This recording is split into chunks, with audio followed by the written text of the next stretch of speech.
जय गुरु। आगे और सुंदर सुंदर वीडियो पाने के लिए चैनल को सब्सक्राइब और बेल आइकन प्रेस करना ना भूलें। जय गुरु। दुनिया का सर्वोत्तम ज्ञान है। हम लोग सभी लोग यहाँ पे दीक्षित हैं परमपिता के सानिध्य में, लेकिन हमारा जीवन क्या कितना परिवर्तन हुआ है। कहते हैं ना कि जिनके जीवन में गुरु नहीं उसका जीवन शुरू नहीं। हम लोग का सभी जीवन में हम लोग गुरु का सानिध्य प्राप्त हुआ है, हमारे परमपिता का सानिध्य लाभ प्राप्त हुआ है सदे दादा माँ। और मैं सबसे पहले मैं दीक्षा का पहला संकल्प मैं हर सत्संग में मैं बोलने का मैं कोशिश करता हूँ, क्योंकि हमारा ये बहुत जीवन का एकदम निर्णायक मोड़ होता है। क्योंकि बहुत सारे हमारे सत्संगी वृंद को दीक्षा के समय जो संकल्प दी जाती है उनसे अगर पूछा जाए तो वो भुला जाते हैं। अगर हमें 4 संकल्प जो दी जाती है सदे दादा माँ, मैं अगर पहला संकल्प अगर मैं सिर्फ जीवन को अपने जीवन में अगर मैं उतार के मैं चलता हूँ तो मुझे परमपिता का जो जो सानिध्य लाभ है उससे हमें कोई भी विच्छेद नहीं कर पाएगा। हमारा पहला संकल्प जब हमारे सदे ऋतिक दादा के जरिए, क्योंकि दीक्षा तो हमारे परमपिता देते हैं, साक्षात हमारे ठाकुर जी आके दीक्षा देते हैं, हमारे ऋतिक देवता एक माध्यम होते हैं। उस टाइम सदे दादा माँ हम लोगों को एक पहला संकल्प दिया जाता है।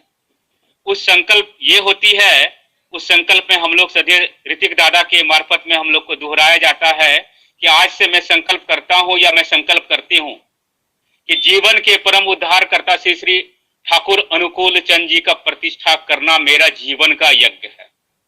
और मैं ये संकल्प करके मैं पानी पीता हूं और हमारे सधे ऋतिक दादा कहते हैं कि वो ठाकुर का बीज हमारे में समाहित हो गया, हमारे में कि ठाकुर जी का जो बीज है हम उनसे युक्त हो गए।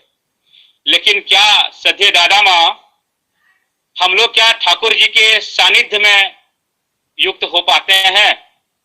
अभी जो इस लॉकडाउन में है तकरीबन हम लोग 1.5 से 2 साल से सत्संग ऑफलाइन सत्संग कर रहे हैं, क्या हम लोग परमपिता के सानिध्य में युक्त हो पाते हैं?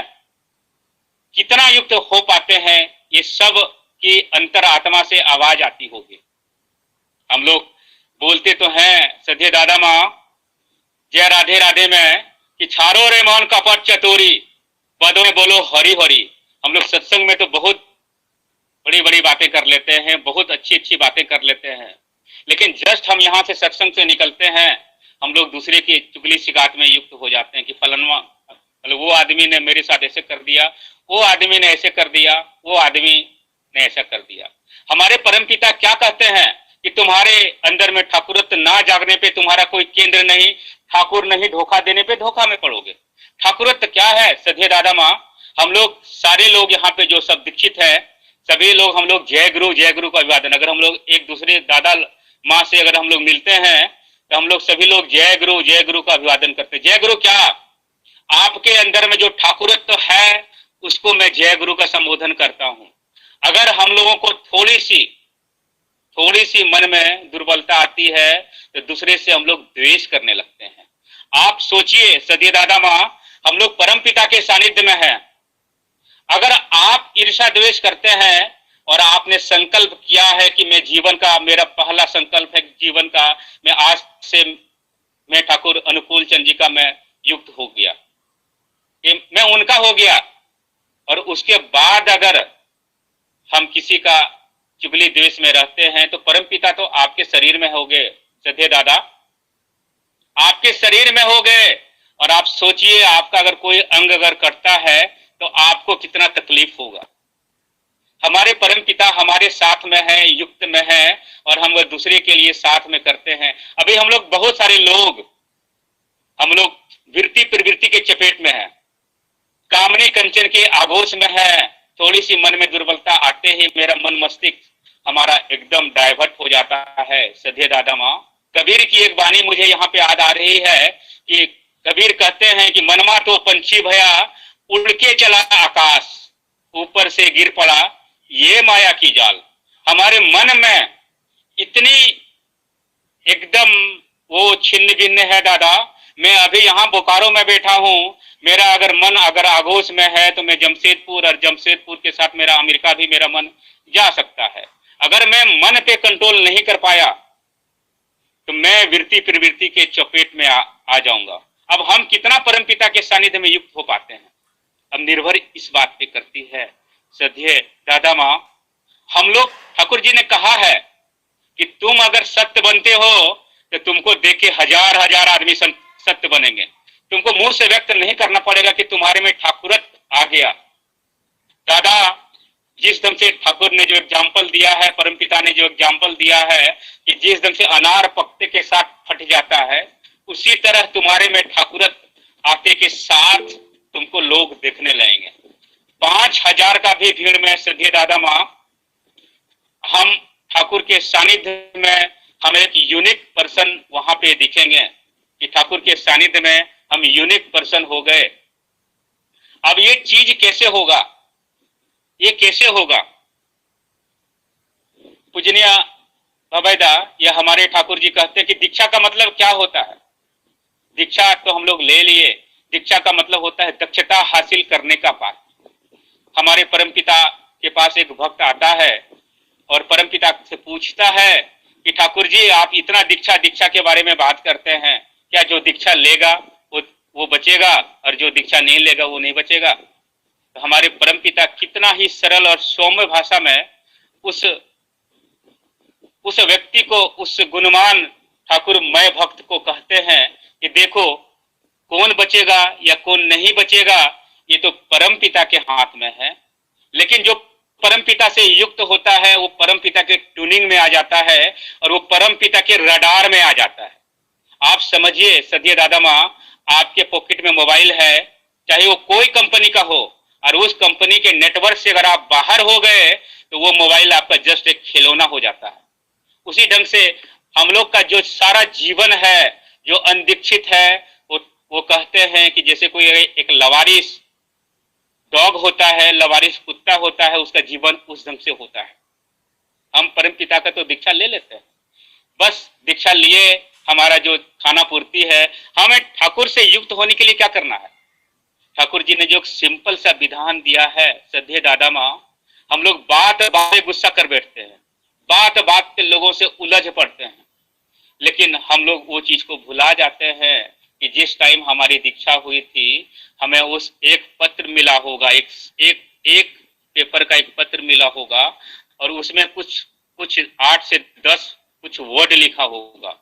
उसको हम लोग सतह अनुग्रह का पाठ बोलते हैं। उस पाठ में आप जब भी सवेरे इस विनती करते हैं, ब्रह्म मुहूर्त में करते हैं, वो चीज को आप लोग रिपीट करें कि मैं क्रोधी, मैं अमानी, मैं निर्लज, काम लोभ जीत पसी, इस प्राण सेवा पुटु याजन चेत परमानंद, चीर चेतन परमानंद। श्रद्धेय दादा माँ, अगर हम सिर्फ 2-3 चीज को मैं अगर कंटिन्यू वे में रिपीट करता हूं कि मैं क्रोधी, अगर मुझे बात बात पे किसी से गुस्सा आती है तो आप उस बात को याद करिए कि मैंने तो ब्रह्म मुहूर्त में वो चीज को संकल्प किया था कि मैं क्रोधी, मैं अमानी, कि मुझे कोई मान सम्मान की कोई भूख नहीं है, और मुझे कोई काम किसी ढंग का भी काम, किसी भी कामनी कंचन की काया में मैं नहीं पड़ूंगा। तो दादा ये साधना है हम लोग का जीवन में। ये साधना जब तक हम लोग अपने जीवन में आगोश में नहीं उतारेंगे दादा, तब बस वही होती है कि परम पिता ने हमें एक कान दिया है सुनने के लिए और एक कान दिया है हमें उस बात को निकाल देने के लिए। जब तक उनकी बातों को हम लोग जीवन में सिरधार करके नहीं चलते हैं श्रद्धेय दादा माँ, तब तक हमारा जीवन का परिवर्तन नहीं होगा। परिवर्तन हम जब परम पिता से बिल्कुल वे में युक्त कर देते हैं।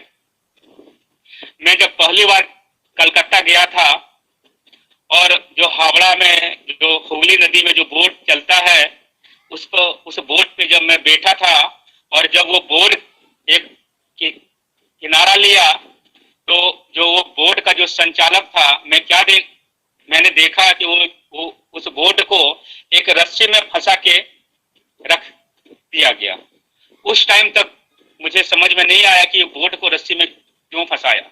फिर बाद में मुझे वो चीज को समझ में आया कि उस रस्सी में उस बोट को, उस नाव को इसलिए फंसाया कि वो नाव इधर उधर बह के नहीं चल जाए। उसी ढंग से सदे दादा माँ हम लोगों का जो जीवन है, जब तक हम परम पिता से युक्त करके नहीं रखेंगे तो हम लोग का जो जीवन रूपी जो नाव है इधर उधर भटक जाएगा और फिर हम अपने जीवन को आगोश में बचा नहीं पाएंगे।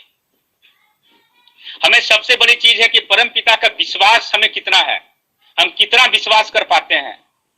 थोड़ी सी दुर्बलता आने पे हमारा मन छिन्न भिन्न हो जाता है कि नहीं परम पिता क्या है नहीं है। लेकिन दादा माँ आप लोग देखे होंगे सोना का कीमत जो गोल्डन होता है उसकी कीमत इतना क्यों होती है? वो इसलिए उसकी कीमत इतना होती है, वो पूरा सहता है, वो पूरा ताप में भी उसको अगर आप 1000 डिग्री ताप में भी उसको आप रखेंगे वो जल्दी बहता नहीं, वो जल्दी गलता नहीं। आपका लोहा गल जाएगा, आपका पीतल गल जाएगा, सारा धातु आपका गल जाएगा, लेकिन सोना नहीं गलता है, इसीलिए उसकी कीमत होती है।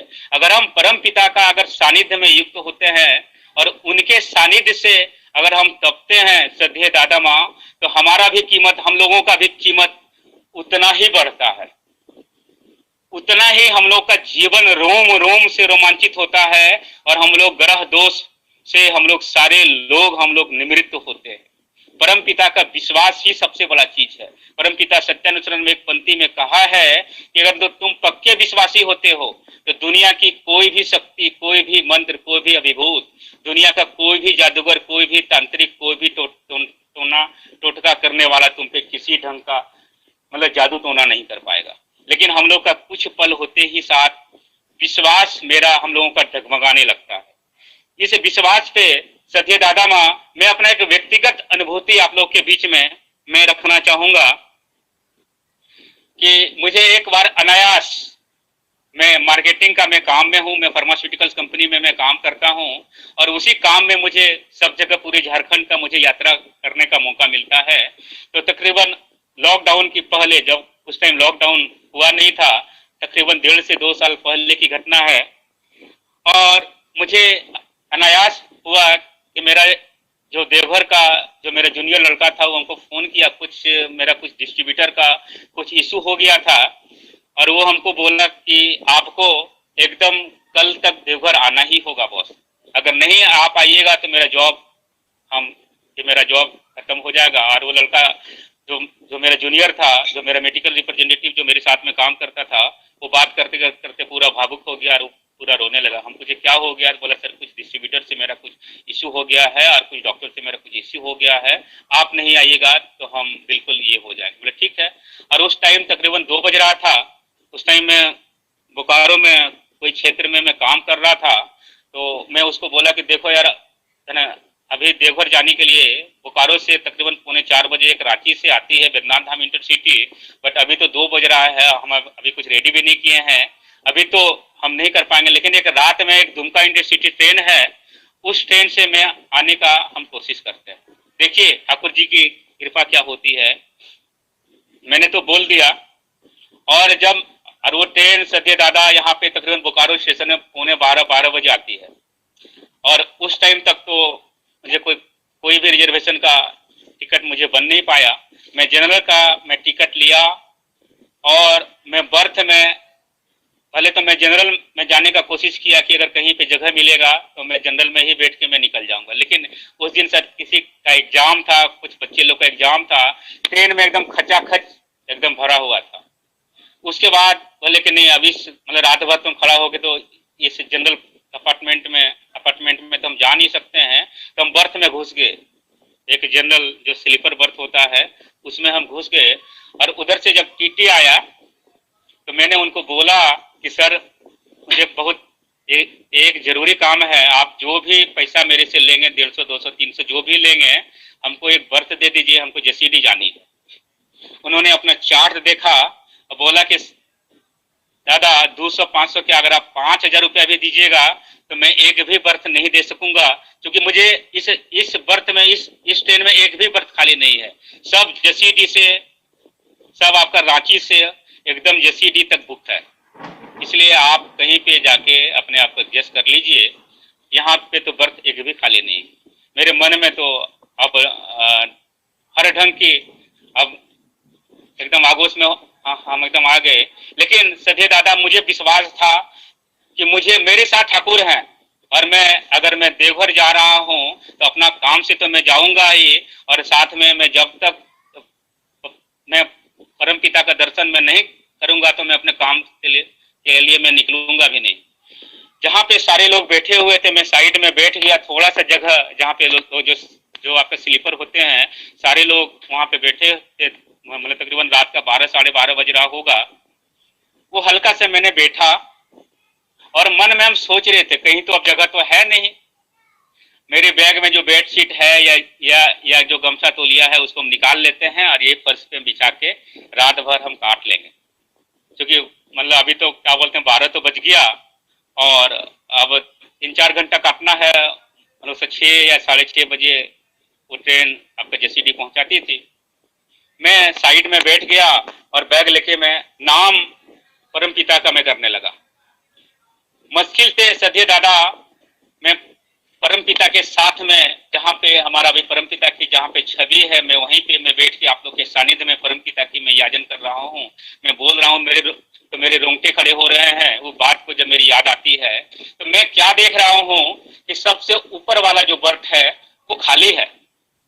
वो सबसे ऊपर वाला, मेरे मन में भाव आया, ठीक है अभी तो खाली है ना, हो सकता है कि आगे 2-3 स्टेशन में कोई पैसेंजर आएगा, तो अभी कम से कम जो साइड में बैठे हैं हम उस बर्थ पे जाके बैठ जाते हैं। उसके बाद जब वो कोई सवारी आएगा, पैसेंजर आएगा तो हम उतर जाएंगे। हम परम पिता का नाम लिए कि ठाकुर आपकी इच्छा जो होगी बस वही मेरा जीवन का मंगल होगा। मैंने तो बैठ गया दादा, और जो मेरा बैग है मैं पीछे बैग लेके मैं परम पिता का नाम करते करते करते करते मैं सो गया। आप यकीन नहीं करेंगे सदिया दादा माँ, कब मेरा मतलब जसीडी आने के पहले मधुपुर है और मधुपुर के बाद शंकर और मथुरापुर स्टेशन आती है। मेरा एक बैग जो सब ट्रेन में आपका दोतवन और चाय बेचने के लिए आता है, मेरा एकदम अनायास नींद खुला, और जो चाय बेच रहा था मैंने वो पूछा उससे कि भैया कौन सा स्टेशन आने को है। बोला दादा जसीडी अब आने को है, 10 मिनट में जसीडी अब ट्रेन घुस जाएगी। अब दादा देखिए परम पिता की लीला देखिए, जो टीटी मुझे कह रहा था कि एक भी बर्थ खाली नहीं, या 500 क्या 5,000 रुपया भी दीजिएगा आपका नहीं हम दे सकते हैं। ये परम पिता की लीला है सदिया दादा माँ। अगर आप पूरे मन से, पूरे निष्ठा से, पूरे भक्ति से, पूरे विश्वास से अगर हम उनसे सानिध्य होते हैं तो आपका एक एक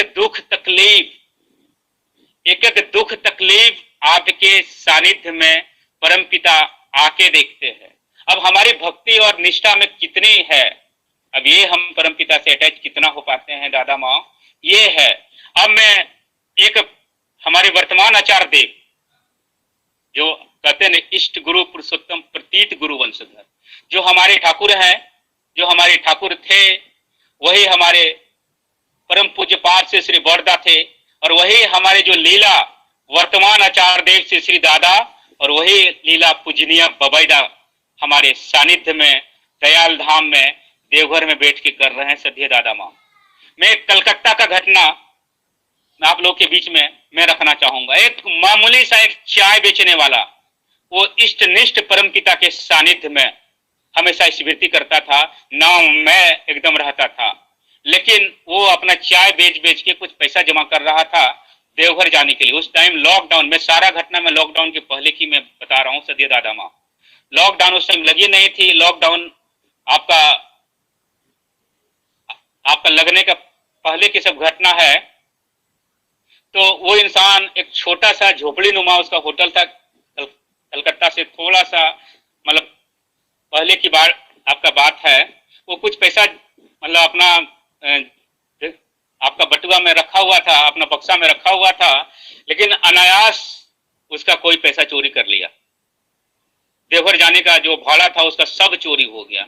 अब वो परम पिता के सानिध्य में, हमारे वर्तमान आचार्य देव के सानिध्य में, हमारे पूजनीय बबैदा के सानिध्य में सदिया दादा माँ, वो आदमी एकदम फूट फूट के रोने लगा। अब देखिए परम पिता की जो बातें होती है, हमारे वर्तमान आचार्य देव के पास मैं बात करते करते मैं थोड़ा भावुक हो गया।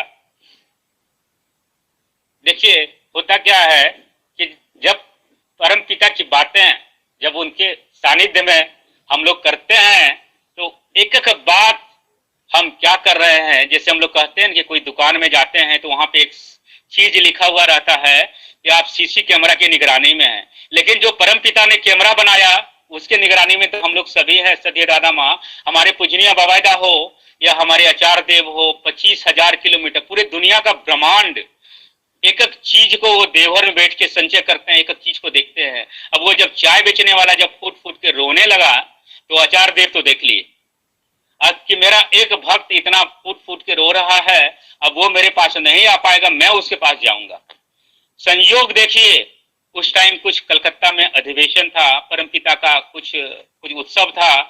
उस टाइम हमारे वर्तमान आचार्य देव ने कहा कि मैं भी जाऊंगा, क्योंकि जल्दी आचार्य देव कहीं निकलते नहीं हैं। उन्होंने अपना ड्राइवर और अपना गाड़ी को निकाला और ड्राइवर को बोला कि मैं भी जाऊंगा साथ में। सारा उत्सव अगर खत्म हुआ, उत्सव खत्म होने के बाद जब वो लौट रहे थे तो हमारे वर्तमान आचार्य देव कहते हैं कि ये रास्ते से मैं नहीं जाऊंगा, ये रास्ते से जाऊंगा। तो ड्राइवर के साथ में और जो हमारे परमपिता के सानिध्य में, मेरे वर्तमान आचार्य देव के सानिध्य में जो बैठे हुए थे, उनकी जब दादा की इच्छा हुई तो सारा लोग जाने लगा।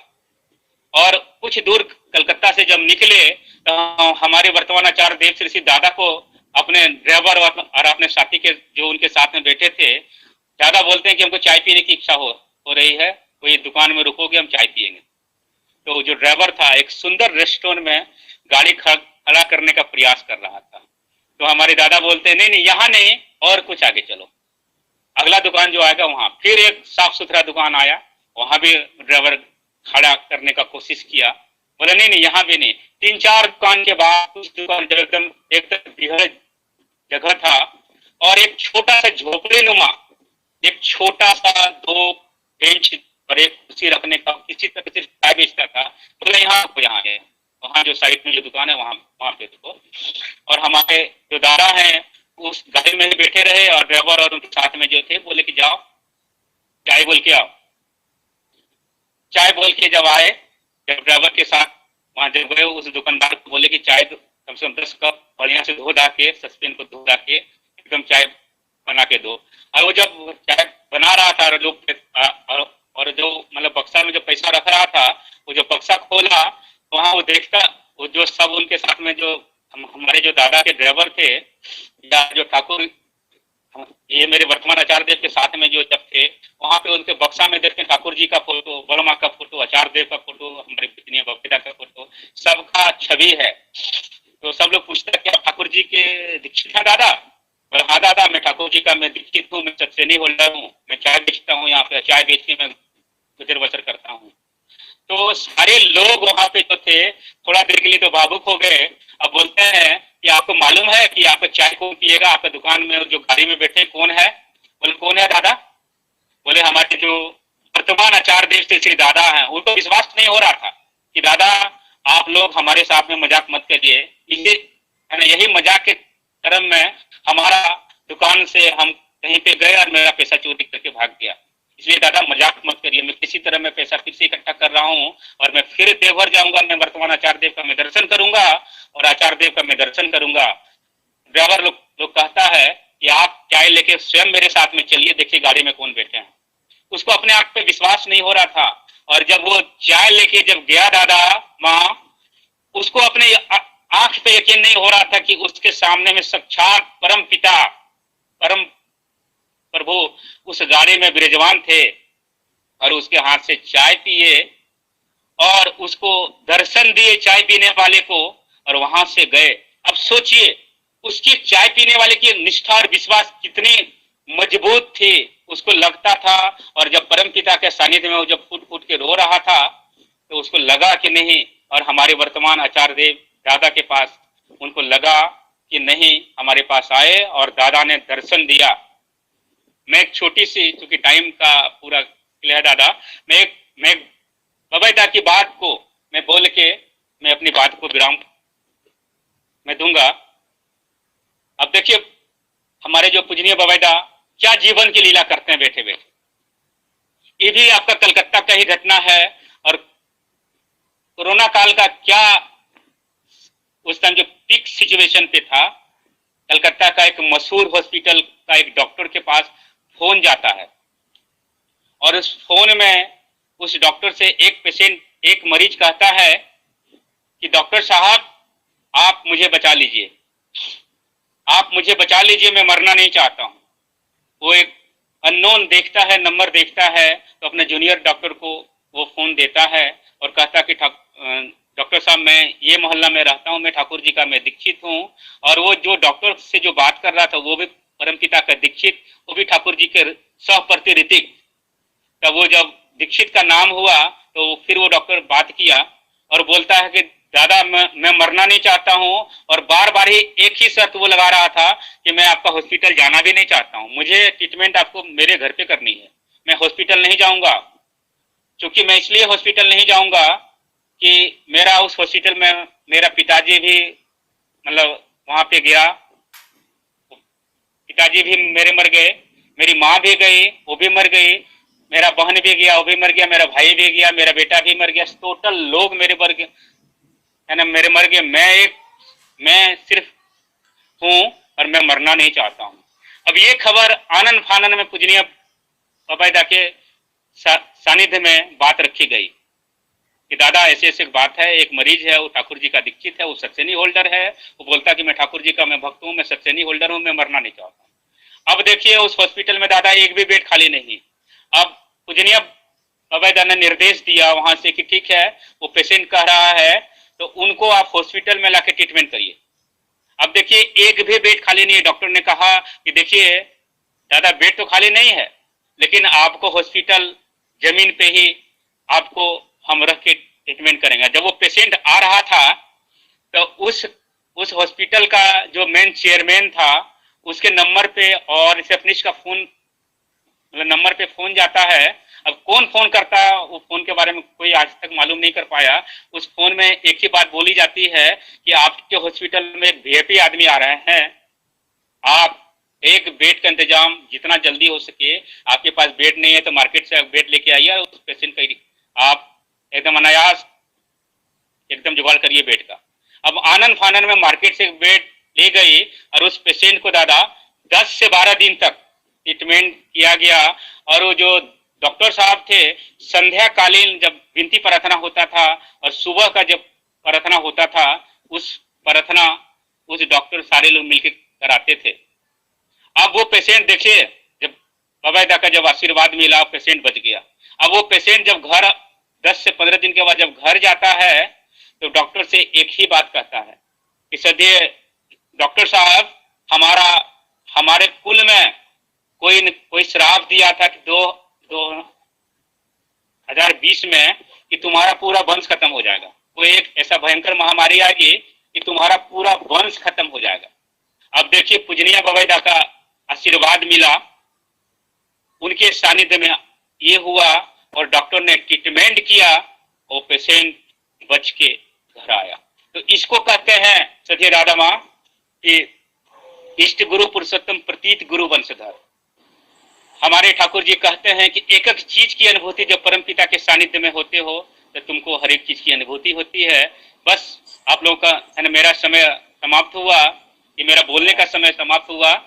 मैं यही बातों के साथ मैं अपनी बातों को विराम देता हूँ। मैं एक बार फिर से परम पिता युग अवतार युग पुरुषोत्तम श्री ठाकुर जी के चरणों में सबों का व्यक्तिगत जीवन, पारिवारिक जीवन, दाम्पत्य जीवन मंगल हो। जय गुरु दादा, जय गुरु।